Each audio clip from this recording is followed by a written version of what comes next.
My name is Kayla Turner. I am 32 years old, and last night my parents broke up with me over a group text. It popped up while I was answering work emails. The message was from my mother's number, but it had both my parents in it. It said, "We have talked it over. We need space. Please stop contacting us for a while." A moment later, I watched my uncle tap the like reaction on their message, as if they had just posted a joke instead of cutting their daughter out of their lives. I stared at the screen, not because I did not understand what they were saying, but because I finally did. Then I typed back, "Of course. I will cancel my direct deposits first thing." That was the part they always forgot. All those little transfers, temporary loans, and help us just this once payments were not magic. They were wired out of a family trust, and my name sits on the paperwork.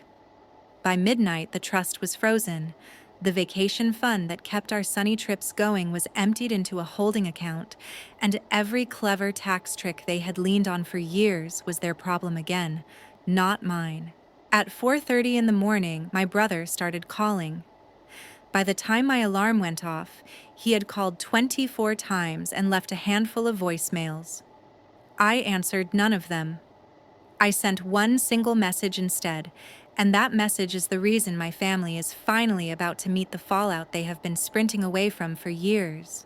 If you like real family drama and watching entitled people finally face consequences, stick around to the end and remember to like, subscribe, and hit the bell for more stories. I did not start out as the kind of person who freezes family money at midnight. For most of my life, my role was simple. I was the reliable one, the numbers person, the daughter everyone trusted to keep things together. My name is Kayla Turner, and I grew up in an ordinary Midwestern suburb. Our house was small but tidy, with the same neighbors for years, and a grocery store cashier who knew our names.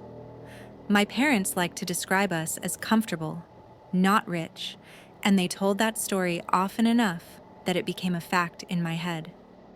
I watched them juggle bills at the kitchen table and assumed that was just what adulthood looked like. Money was never a mystery to me. Numbers made sense in a way people often did not. While other kids dreaded math, I liked balancing little pretend budgets in spiral notebooks. No one else found that entertaining, but my grandmother did. She would sit with me at her dining room table, sliding old bank statements across the wood surface and asking what I noticed. She was the one who actually had something to protect. Long before I was born, she had worked 2 jobs and invested carefully until she owned several modest properties and a decent portfolio. She did not brag about any of it. She just kept track. When I was in high school, she started talking in a quiet, practical way about what would happen when she was gone. She did not sound sentimental. She sounded like she was planning a project. I heard the phrase family trust for the first time in her living room. She explained that it was a structure meant to keep what she had built from being chopped into pieces or drained by bad decisions. At the time, it felt abstract, like estate planning belonged to another world. Still, she laid out how certain assets, including a vacation condo in Miami Beach, would be held and managed, and how different family members would have specific rights and responsibilities. It never occurred to me that I would be at the center of that system. I was just the granddaughter who liked spreadsheets.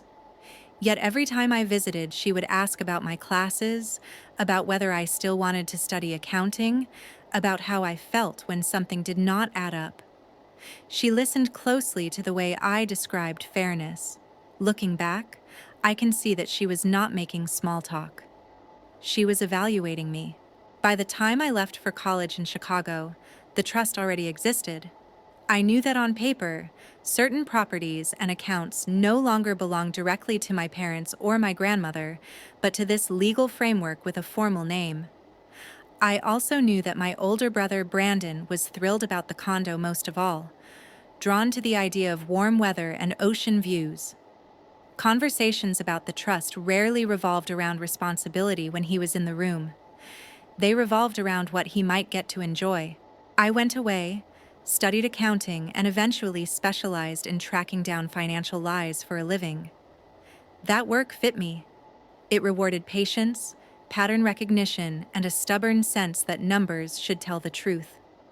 While my career took shape in Chicago, my family quietly adjusted to the idea that I was the one who understood the paperwork none of them wanted to touch. At first, that felt like a compliment. They mailed envelopes to my dorm and later to my apartment, asking me to look things over and make sure everything seemed fine. I took it as proof that I was trusted. I did not see, not yet, how easily that trust could turn into a permanent job I had never actually agreed to do. Adulthood turned that vague idea of a family trust into something that sat squarely on my shoulders. Once I settled into my job in Chicago, a pattern formed. My relatives treated what I did as a permanent service they could tap whenever life got inconvenient. I was the one who could open a laptop, move a few numbers, and make a problem disappear. At first, the requests felt harmless. A shortfall on the mortgage after a tenant moved out. I would look at the balance in the trust, remind myself that my grandmother had created it to support the family and approve the transfer. Then the amounts escalated. A payment to keep the lights on turned into covering a credit card balance that had spiraled. A quick transfer for car repairs quietly became enough to wipe out a used car loan. Fixing things still felt good, but a quieter part of me started to wonder who was supposed to replace what I kept giving away. My older brother, Brandon, treated the trust like a launch pad. Every few months, he surfaced with a new project. There was always a plan, an optimistic timeline, and a gap that could be filled if the family invested through the account with our name on it. My parents echoed his enthusiasm when they called me, as if they were asking for a small favor, not another withdrawal. The Miami condo sat at the heart of their dreams. When I was a child, it was a story about palm trees and ocean air. As an adult, it was a unit number, association dues, and property taxes. Long weekends and winter trips kept appearing on the statements, each one framed as a well-earned break, and each one traced back to the same pool of money I was supposed to protect. My uncle, Leonard Hayes, threaded himself through those numbers. His name showed up next to consulting fees paid from the small family foundation my grandmother had tied to the trust. On paper, he was managing charitable work. In practice, the foundation picked up hotel blocks, receptions, and events that lined up neatly with whatever Brandon was trying to promote that season. During the day, my job was to follow patterns like that for clients who suspected something was wrong. At night, I sat at my kitchen table and followed similar trails through my own family's accounts. I knew how thin the line could be between creative accounting and something regulators would flag. My signature was on authorization forms. For a while, I convinced myself that staying involved meant keeping things under control. I nudged charges into safer categories, insisted on basic documentation, and refused a few ideas that were too blatant. Saying no to everything felt like starting a war. Saying yes with conditions felt like a compromise I could live with, even as the knot in my stomach tightened a little more each quarter. The first time I said any of this out loud to someone who was not related to me, it was over a rushed lunch with my coworker and friend, Jenna Rhodes. I gave her a careful version of the situation, stripped of names and locations. She listened and then said it sounded less like helping and more like being drafted into a job that never ends. Not long after that, an email from the longtime family accountant arrived in my inbox. Certain expenses coming out of the foundation did not match its stated mission. There were travel and entertainment charges coded in ways that made him uneasy, and he wanted to confirm that I had reviewed them. As I scrolled through the list he attached, the unease I had been carrying around finally felt less like a vague worry and more like a clear warning. By the time the accountant's email arrived, the knot in my stomach had a shape. It was not just a feeling anymore. It was a list of transaction dates, vendor names, and amounts that I could not justify in any way that would survive real scrutiny. I read through the charges twice, then a third time, and recognized the pattern immediately. airfare to Miami in late winter, a resort invoice coded as a conference, catering for an awareness event held the same weekend my brother launched one of his short-lived ventures online. I could see the story that had been told on the paperwork, and I could see the very different story underneath it. In my work life, this was the point where I would have scheduled a meeting with a client and warned them that something had to change. In my own family, there was no clean protocol. There was just a vague hope that if I raised the issue calmly enough, everyone would understand the risk and be willing to course correct. I knew better, but I tried anyway. The next time I went home, the visit felt strained before I even dropped my suitcase in the hallway. My parents were polite, but their smiles hovered just short of their eyes. My brother looked restless, as if he was waiting for an opening. My uncle behaved as though everything was perfectly normal, which only made me more aware of how much was not. We sat down to dinner and walked through the usual small talk: work, weather, traffic, the latest minor annoyance from a neighbor. It all felt like a script we had used too many times. Underneath it, my mind kept circling back to the foundation charges and the way my name appeared on every approval line. When the conversation finally turned to money, it was almost a relief. There was another opportunity, another plan my brother was excited about, another reason the trust could be put to good use. My parents talked about timing and how this might be exactly what the family needed. No one mentioned the email I had received. No one acknowledged that the foundation was already straining against the boundaries of what it claimed to be. I listened, and I felt the familiar pressure build behind my ribs. For years, I had absorbed that pressure and turned it into quiet action. That night, I heard myself say something different. I pointed out, in careful, neutral language, that the foundation already had expenses that did not line up with its stated mission, and that any additional transfers needed to be justified in a way that would make sense if an outsider ever reviewed them. The shift in the room was instant. My brother's expression hardened. My parents went very still. My uncle's fork paused halfway to his mouth. No one raised their voice, but the mood at the table dropped several degrees. It was as if I had broken an unspoken rule by saying out loud what everyone else preferred to treat as background noise. The rest of the meal was an exercise in controlled discomfort. Every time I tried to steer the subject back to something neutral, it slid towards subtle jabs about trust, loyalty, and how families are supposed to support one another. Underneath the words, the message was clear. I was making things difficult, and difficulty was not welcome. By the time I drove back to my hotel that night, the sky had turned the dull color of early winter. Street lights reflected off patches of old snow, and the town I had grown up in felt smaller than I remembered. I stared at the ceiling in the dark and realized that nothing I could say in any tone would make these people see what I saw when I opened those statements. I went back to Chicago the next day and threw myself into routines that made sense. Deadlines did not care about anyone's feelings. Audit trails did not argue that they were above the rules. There was comfort in that. Still, the distance between my life in the city and my role in my family kept widening in my head. The group text landed a little over a week later. I was on my couch, half watching a crime show with the sound low, when my phone buzzed. The preview banner showed my mother's number and the first few words, enough to tell me this was not about a holiday plan or a grocery question.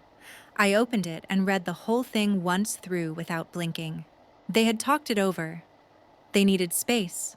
They wanted me to stop contacting them for a while.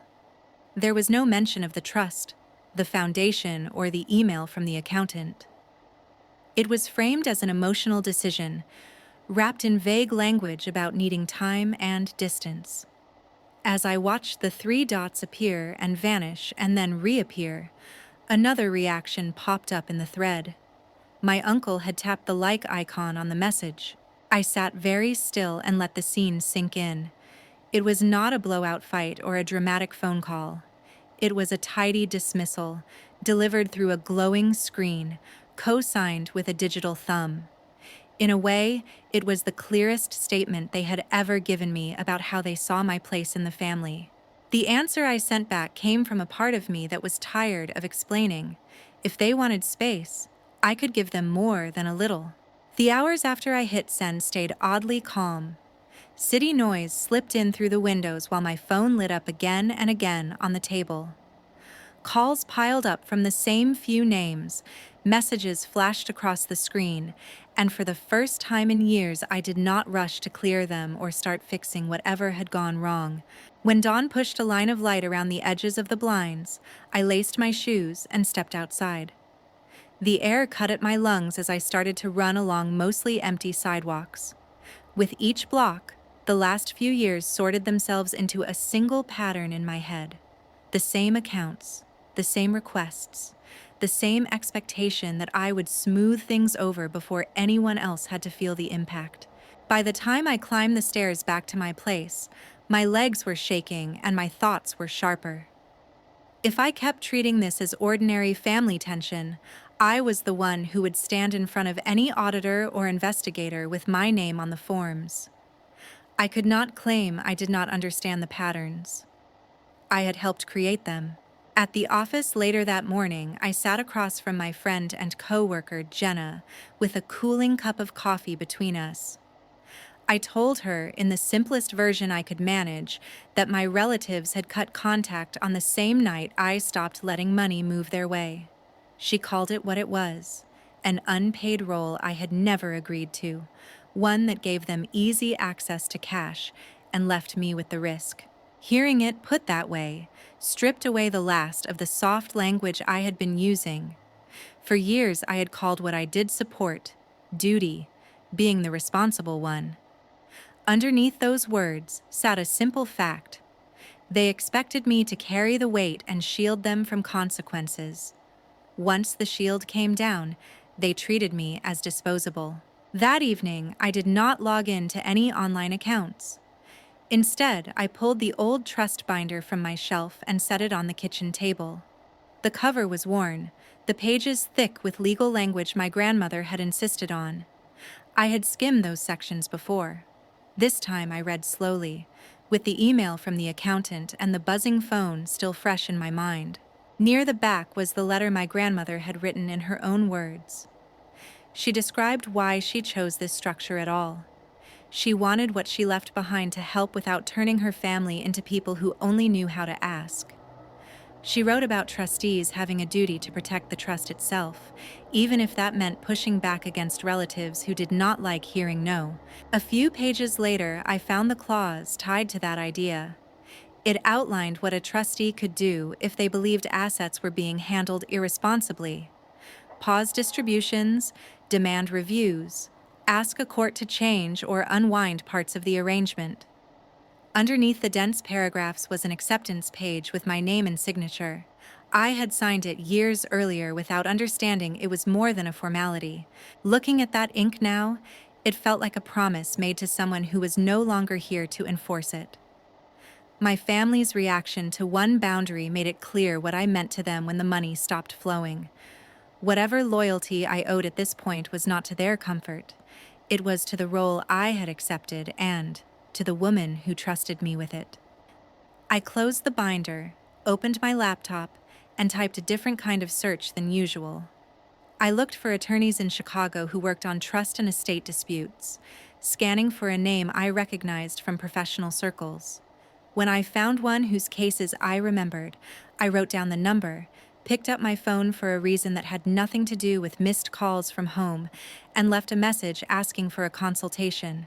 The attorney returned my call faster than I expected. The next afternoon, I sat in a quiet conference room across from someone who knew nothing about my relatives and everything about what happens when a trust drifts away from its own rules. I went through the basics. My grandmother had set up a family trust and a small foundation. The trust held several assets, including a condo in Miami Beach. Over time, money had gone out for more than simple support, and the foundation had paid for trips and events that did not look much like charity. I was listed as a co-trustee. The accountant who handled the books had started to worry about how those numbers would look from the outside. The attorney introduced herself as Sabrina Cole. She read my notes and the original documents, flipping between the binder and the spreadsheet I had built, then asked a short series of questions. Who signed what? When approvals were given? How long I had been uncomfortable? When she finally settled back in her chair, she did not ask how anyone felt. She asked why I had not acted. She explained my position in plain language. A trustee is not a favor title or a family badge. It is a job with a standard attached to it. If I knew that funds were being used in ways that did not match the documents and chose to look away, I would have a hard time convincing anyone that I had done that job. Hearing it framed that way forced me to drop the softer story I had been using. I had called what I was doing helping, supporting, keeping the peace.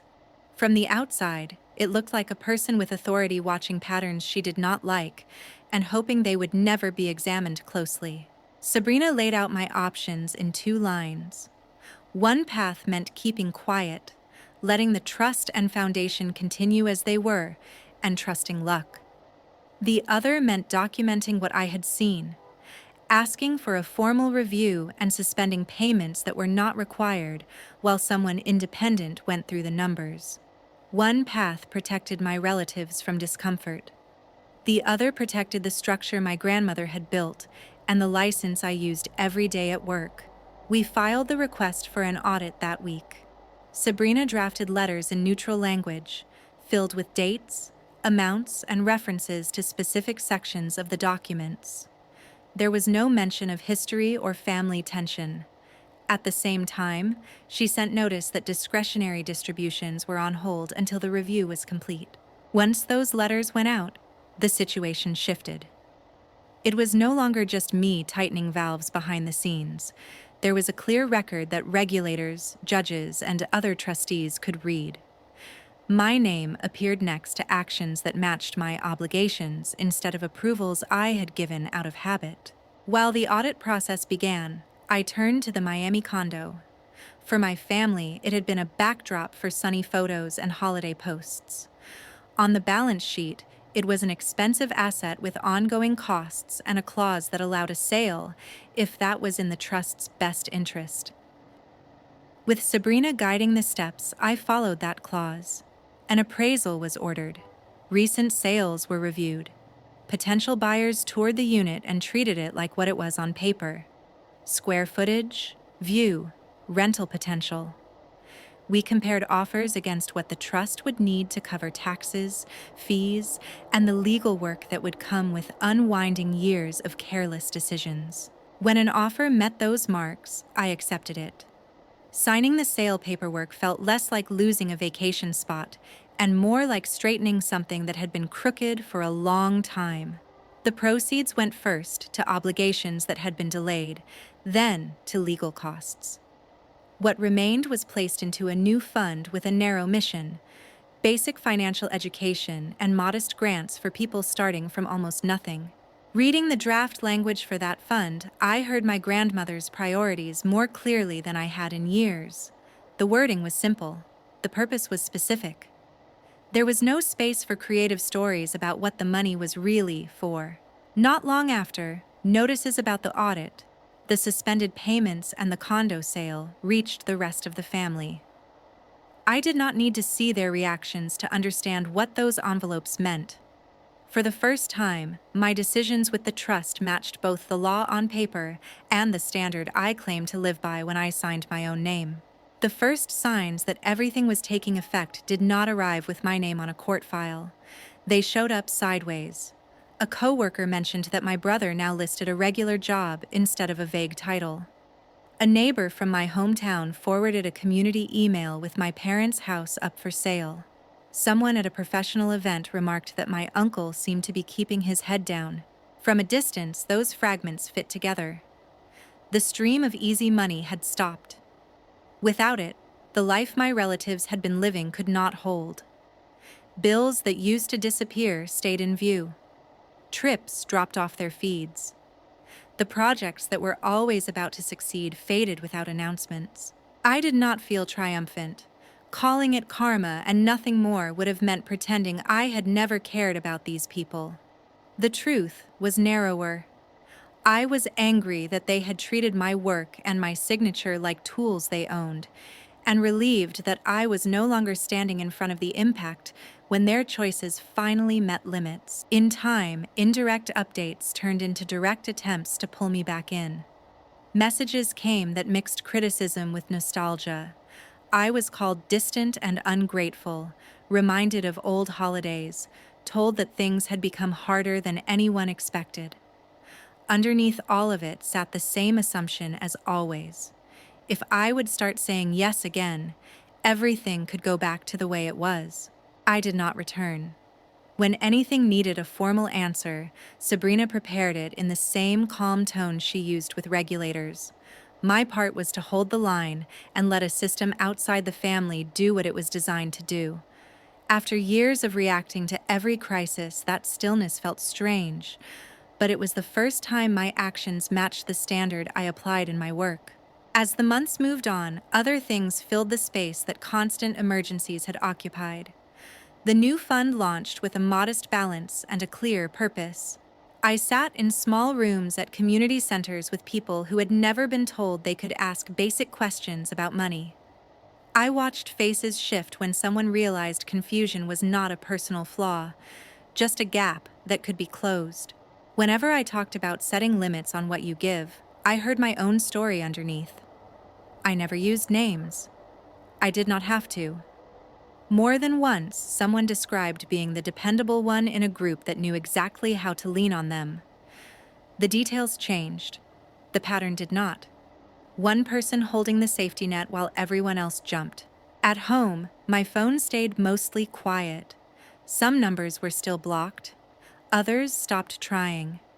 There was a steady relief in knowing that the emergencies I used to be summoned for were now handled without me, or left where they belonged.